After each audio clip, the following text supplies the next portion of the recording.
Məhəmməd, Humay və sihirli keçilər. Biri var idi, biri yox idi. Böyük bir yaşıl meşənin kənarında iki balaca əkiz bacı qardaş yaşayırdı. Onların adı Məhəmməd və Humay idi.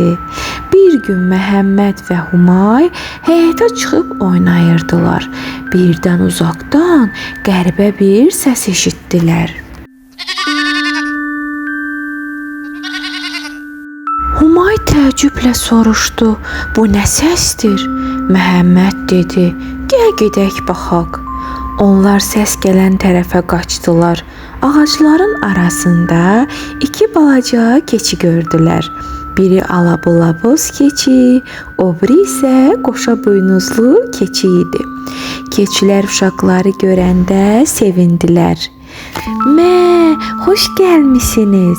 Humay güldü. "Siz danışa bilirsiniz?" Keçilər başlarını yellədilər. "Əlbəttə, biz sehirli keçilərik." Məhəmməd soruşdu: "Bəs hara gedirsiniz?" Boz keçi dedi: "Dağa, oradan ən dadlı otlar yeməyə." Qoşa buynuzlu keçi isə oynaya-oynaya dedi: "Amma bizi izləyərkən ehtiyatlı olun." Sonra keçilər dağa tərəf qaçmağa başladılar. Məhəmməd və Humay da onların ardınca getdilər. Keçilər qaçır, hoppanır, daşların üstündən tullanırdılar. Birdən boz keçi dayanıb uşaqlara baxdı və sevdikləri şeiri deməyə başladı. "Ala bula boz keçi, ay qoşa buynuz keçi, yalqız gəlib dolanma, dağa daşa dırmanma, bir qurd çıxsa qarşına, sən nə edərsən ona?" Humay gülərək şeirin sonunu təkrarladı. "Sən nə edərsən ona?" Hamısı güldü. Amma elə bu vaxt meşənin dərinliyindən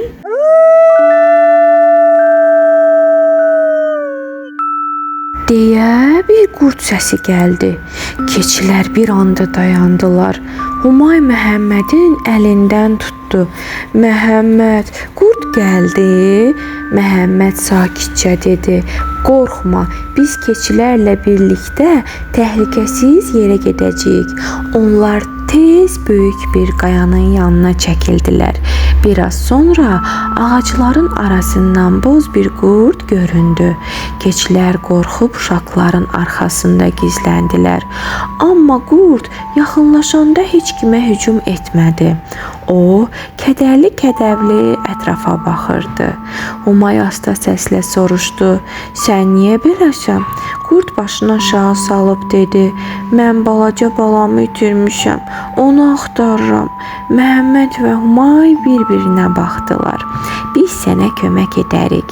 Hamısı meşədə balaca qurdu axtarmağa başladılar.